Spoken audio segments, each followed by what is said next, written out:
Friend, स्वागत है आपका अपने चैनल द स्मार्ट ज्ञान अड्डा में। जी हाँ फ्रेंड, उम्मीदों की कश्ती कभी डुबोया नहीं करते, उम्मीदों की कश्ती कभी डुबोया नहीं करते, और लक्ष्य अगर दूर हो तो रोया नहीं करते। जो रखते हैं उम्मीद दिल में कुछ पाने की, ऐ मेरे दोस्त, वो कभी कुछ खोया नहीं करते। जी हाँ फ्रेंड, बुझती हुई समा भी जल सकती है, तूफान के हरहदों से निकल सकती है। हिम्मत रख, हौसला मत हार मेरे दोस्त, तकदीर किसी भी वक्त बदल सकती है। जी हाँ फ्रेंड, कल आपको न्यूज़ दिया गया था कि 8वें वेतन आयोग का गठन नहीं कर रही है सरकार, और आज आपको न्यूज़ दिया जा रहा है कि 8वें वेतन आयोग का गठन हो रहा है। और जो लोग 7वें वेतन आयोग के गठन का मजा लिए हैं उनको बखूबी पता है कि 8वें वेतन आयोग के गठन के बाद सैलरी में बहुत जोरदार उछाल मिलेगा। जी हाँ फ्रेंड, जब 7वें वेतन आयोग का गठन हुआ था तो लगभग 15-17 हज़ार से जो है 30-32 हज़ार हो गई थी नियोजित शिक्षकों की वेतन। लगभग 10,000 से लेकर के 2 गुने तक की वृद्धि हुई है। ठीक उसी प्रकार 8वें वेतन आयोग के गठन का पर्दा उठ गया है। 1.92 फिटमेंट फैक्टर से सैलरी में मिनिमम 25,000 प्लस की वृद्धि होगी, जिसको कि आपको प्रूफ के साथ दिखाया जाएगा। जी हाँ फ्रेंड, तो एक वीडियो को लाइक कर दे, चैनल पर नए हैं या अब तक सब्सक्राइब नहीं किया है तो सैलरी से रिलेटेड सभी न्यूज को जानने के लिए सब्सक्राइब कर ले। तो चलेंगे अगले स्लाइड पर और देखेंगे कि क्या कुछ खबरें निकल करके आ रही है। और सबसे पहले आपको हेडिंग दिखा दें कि सभी शिक्षकों के सैलरी में मिनिमम 25,000 प्लस की होगी बढ़ोतरी। 8वें वेतन आयोग का गठन के लिए मिल गया हरी झंडी, फिटमेंट फैक्टर से उठा पर्दा। जी हाँ फ्रेंड, तो चलेंगे अगले स्लाइड पर और सबसे पहले देखेंगे केंद्रीय मंत्री अश्विनी वैष्णव जी को लाइव की क्या कुछ उन्होंने कहा फिटमेंट फैक्टर को लेकर के। फिर उसके बाद देखेंगे कि किस तरह से आपके वेतन में उछाल होने जा रहा है। साथियों, इसके बाद में आता हूं जो कैबिनेट में नहीं था फैसला, लेकिन आपकी जानकारी के लिए रखना चाहता हूं। माननीय प्रधानमंत्री जी ने केंद्र सरकार के सभी कर्मचारियों के लिए 8th सेंट्रल पे कमीशन को मंजूरी दे दी। तो यहाँ पर आप अपने कानों से बखूबी सुन लिया कि 8वें वेतन आयोग को मंजूरी मिल गई है। आप सब जानते हैं 1947 से अब तक 7 पे कमीशन हुए हैं, और प्रधानमंत्री जी ने एक रेगुलर रिदम के साथ पे कमीशन बनाने का जो एक संकल्प लिया है, उसके हिसाब से 2016 में लास्ट पे कमीशन 7th पे कमीशन स्टार्ट हुआ था, तो 2026 में इसका टर्म कंप्लीट होता है। उससे वेल बिफोर 2025 में 8th पे कमीशन स्टैब्लिश करने से सफिशिएंट टाइम मिलेगा so that the recommendations can be received well before the completion of the period of 7th pay commission. तो जनवरी 2026 से लागू किया जाएगा। आपको बताते चले फ्रेंड कि जब 7वां वेतन आयोग आया था तो उसकी घोषणा फरवरी 2014 में ही कर दी गई थी, और जनवरी 2016 से लागू हुआ था 7वां वेतन आयोग। अब 8वें वेतन आयोग की बात करें तो इसे आज घोषणा किया गया है और ये 1 जनवरी 2026 से लागू होगी। जी हाँ फ्रेंड, और एक प्रमुख हलचल को आपको सुना देते हैं, तब जाकर के आपको लिए चलेंगे नियोजित शिक्षकों का वेतन में किस तरह से कितना बढ़ोतरी होगा, उसको प्रूफ के साथ दिखाएंगे। पहले कुछ 1 मिनट की समय सीमा 31 दिसंबर 2025 को खत्म हो जाएगी, तो 1 जनवरी 2026 से 9वें वेतन आयोग 8वें वेतन आयोग की सिफारिश को स्वीकार करना था। तो उस 8वें वेतन आयोग की सिफारिश बनाने में लंबा वक्त लगता है, इसलिए सरकार ने अभी गठन कर दिया ताकि कंसल्टेशन करके अपनी सिफारिश दे, और जैसे ही 7वें वेतन आयोग का समय सीमा खत्म हो उसके तुरंत बाद जो है 8वें वेतन आयोग की सिफारिशों को लागू किया जाए। तो सरकार केंद्र सरकार कर्मचारियों और पेंशनधारियों को वेतन बढ़ोतरी और पेंशन बढ़ोतरी की तरफ एक बड़ा कदम है ये। लक्ष्मण जी, कई लोगों ने मुझसे ही पूछा था, स्पेशली जो सरकारी कर्मचारी है, वो जो संशय कुछ दिनों से बना हुआ था कि शायद सरकार इस पूरी व्यवस्था को ही, पे पैनल को ही हटा देगी, वो एटलीस्ट दूर हो गई ना, है ना? एटलीस्ट बिल्कुल वो दूर हो गई, बिल्कुल दूर हो गई। ये जो अटकलें आ रही थी, अटकलों पर विराम लग गया है। अब 8वां वेतन आयोग का गठन हो गया है और 8वें वेतन आयोग अपनी सिफारिश देगा। सिफारिश मिलने के साथ 1 जनवरी 2026 से एक नए सिरे से वेतन में बढ़ोतरी की जाएगी, नए सिरे से पेंशन में बढ़ोतरी की जाएगी। चलिए लक्ष्मण।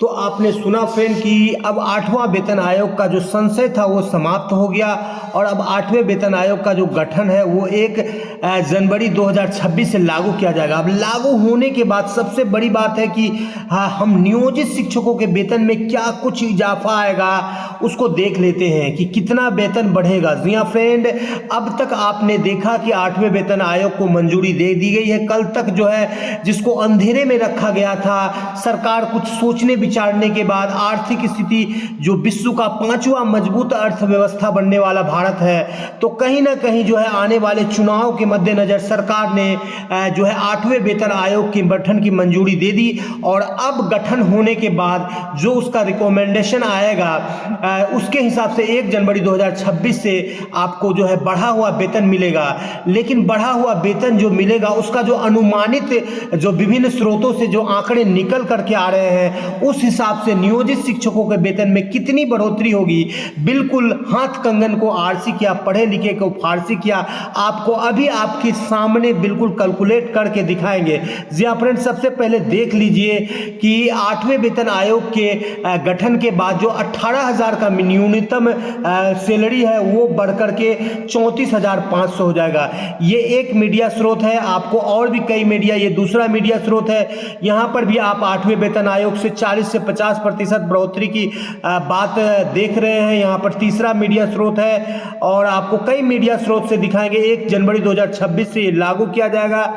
और यहाँ पर 7वां वेतन आयोग था 18,000 से, यहाँ पर भी देख लीजिए 18,000 से 34,560 रुपये तक की न्यूनतम सैलरी जो 18,000 रखी गई थी अब 34,560 रखी गई है। तो इसी को आधार मान करके कि 18,000 का न्यूनतम वेतन यदि 34,560 हो जाता है जनवरी 2026 में, तो उसी अनुपात में बिल्कुल एक्यूरेट कैलकुलेशन करते हुए दशमलव तक का कैलकुलेशन करते हुए नियोजित शिक्षकों का जो वेतन 2026 में होगा, आज के वर्तमान 2025 के इंक्रीमेंट के बाद 53% डीए पर कितना होगा उसको आपको जानने की बिल्कुल कौतूहल होगी, बिल्कुल व्याकुलता होगी। तो उस व्याकुलता को वीडियो को अंत तक देखिए, बिल्कुल दूर कर दिया जाएगा। ये देखिए लेवल 1 में 18,000 से 30,600 दिया गया है, 2 में 33,840 दिया गया है, 21,700 से 36,000 दिया गया है। ये अलग अलग जगहों से अलग अलग, चूंकि लेवल से नियोजित शिक्षकों को ज़्यादा कुछ लेना नहीं है। अब आप जान चुके हैं कि 1 जनवरी 2026 से 8वां वेतन आयोग आएगा और 8वां वेतन आयोग आने के बाद अब आपके मुख्य मुद्दे पर आते हैं और 1-2 लेवल के सैलरी को कैलकुलेट कर देते हैं। एक फ्रेश वीडियो सभी शिक्षकों के लिए बनाया जाएगा 2003 से जो टिल डेट तक ज्वाइन किए हैं। कल संभवतः उस पर एक वीडियो मिलेगा कि किसका कितना वेतन हो जाएगा 8वें वेतन आयोग के गठन के बाद। चूंकि आज का वीडियो काफ़ी लंबा हो जाएगा, इसलिए 2-3 स्लैब के वेतन को दिखाते हुए आपको इस वीडियो में आपको ये आश्वस्त किया जाएगा कि आपका सैलरी कितना बढ़ रहा है। तो 31,340 अभी जो है शिक्षा मित्र भाई हैं उनका वेतन है 31,340 और जो न्यूनतम बेसिक ग्रेड के शिक्षक हैं उनका वेतन है 25,000। जो अभी बेसिक ग्रेड में ज्वाइन करते हैं उनको सबसे कम जो सैलरी मिलता है वो 25,000 मिलता है। तो जिस तरह से 18,000 न्यूनतम सरकार ने रखा था, उसी तरह से नियोजित शिक्षकों के लिए न्यूनतम वेतन कितना रखा गया है, अभी 25,000 रखा गया है। तो अब दोनों ही पर आपको कैलकुलेट करके दिखाते हैं कि कितना सैलरी आपको बन रहा है। अब देखिए, यदि आपका वेतन 34,540 है तो उसको 18,000 से भाग देकर के 100 से गुना करने पर यानी 1.92 का फैक्टर आ रहा है। और सरकार के विभिन्न जो स्रोत हैं, मीडिया स्रोत है, वो भी 1.92 का ही फैक्टर की बात कर रहे हैं कि 1.92 गुना जो है वेतन बढ़ेगा। तो इस हिसाब से आपका वेतन कितना हो जाएगा, तो 1.92 यदि गुना करते हैं 31,340 जो हमारे शिक्षा मित्र भाई का वेतन है इस जनवरी 2025 में, उसके हिसाब से उनका वेतन जो है 60,172.8 रुपये होगा, यानी 60,173 रुपये का इनका मूल वेतन हो जाएगा। यदि 1.92 फिटमेंट फैक्टर से जो बातें अभी निकल करके आ रही है का लाभ यदि केंद्र सरकार अपनाती है, और आपको पता ही है कि जो भी वेतन आयोग में केंद्र सरकार अपनाती है, जिस तरह से डीए को भी कुछ विलंब के बाद राज्य सरकार भी अपना लेती है, ठीक उसी तरह से जो 5वां, 6वां और 7वां वेतन आयोग आया था उसे भी बिहार सरकार ने हूबहू उसी तरीके से अपना लिया था जिस प्रकार से केंद्र सरकार ने उसमें बढ़ोतरी की थी। तो ये जो पूर्व की बातें हैं इसको सत्य मानते हुए यदि 1.92 का फैक्टर जो अभी विभिन्न आर्थिक न्यूज चैनलों से निकल करके आ रहा है उस हिसाब से जो शिक्षा मित्र बंधु है उनका वेतन 60,173 रुपये हो जाएगा जनवरी 2026 में। ये जनवरी 2026 की बात हो रही है।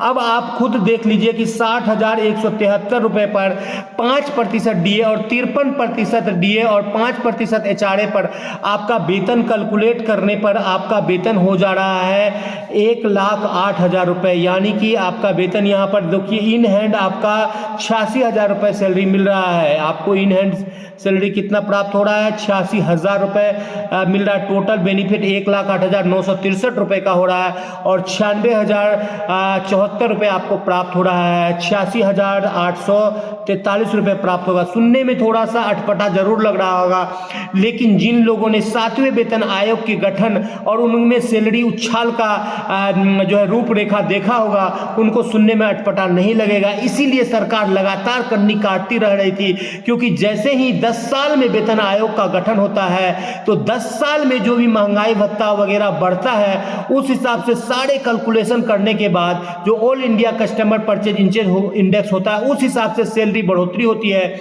और आपको बार बार ये बताया जाएगा, यदि आपको पता नहीं होगा तो आपको कल वीडियो एक देखना चाहिए द स्मार्ट ज्ञान अड्डा पर और आपको दिखाया जाएगा कि विभिन्न जो वेतन आयोग चौथा पांचवा छठा आया था उसमें सैलरी में और भी ज्यादा बढ़ोतरी हुई थी। 2 गुनी 2.5 गुनी तक की बढ़ोतरी हो गई थी। इस बार भी अभी भी आप देखेंगे तो लगभग 40,000 से 80,000 लगभग 2 गुनी की बढ़ोतरी हो रही है। जी हाँ फ्रेंड, तो 60,173 पर जो है यहाँ पर नियोजित शिक्षकों को 86,837 रुपये का वेतन प्राप्त होगा। 1,08,963 उनके खाता में जाएगा। 25,000 जिनका न्यूनतम वेतन है जो अब अभी लगभग 37,500 के आसपास आता है।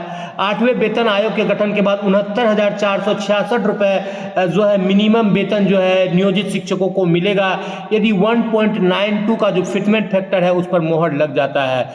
जी हाँ फ्रेंड, वीडियो पसंद आ रहा है तो लाइक कर दे। चैनल पर नए हैं या अब तक सब्सक्राइब नहीं किया है तो सब्सक्राइब कर ले। द स्मार्ट ज्ञान अड्डा आपका अपना चैनल है साथी जो आपके उज्जवल भविष्य की कामना करता है। वीडियो को शुरू से लेकर अंत तक देखने के लिए आपका बहुत बहुत धन्यवाद। आपका दिन शुभ हो। जय हिंद, जय भारत, वंदे मातरम।